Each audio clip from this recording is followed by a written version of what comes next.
Un bando da circa 2 milioni di euro a sostegno del comparto apistico della Sardegna.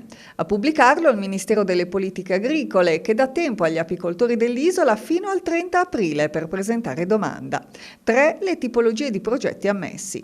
Ricerca e sperimentazione per il miglioramento della produzione, per il quale sono messi a correre 1.050.000 euro. Composizione di prodotti assicurativi per la gestione sostenibile del rischio nel settore, per il quale sono messi a disposizione 300.000 euro. E poi 600.000 euro andranno a progetti di promozione istituzionale che valorizzino il miele come alimento naturale.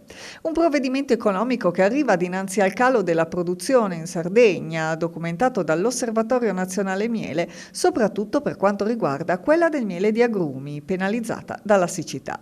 Ha invece tenuto nell'isola la produzione di miele di corbezzolo, mentre tutte le altre produzioni hanno registrato valori molto bassi.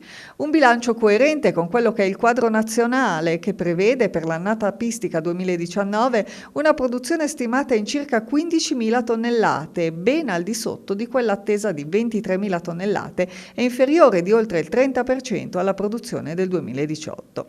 Ringrazio il ministro Stefano Patuanelli e il collega Paolo Parentela per il suo instancabile lavoro in Commissione Agricoltura, commenta il deputato del Movimento 5 Stelle Alberto Manca.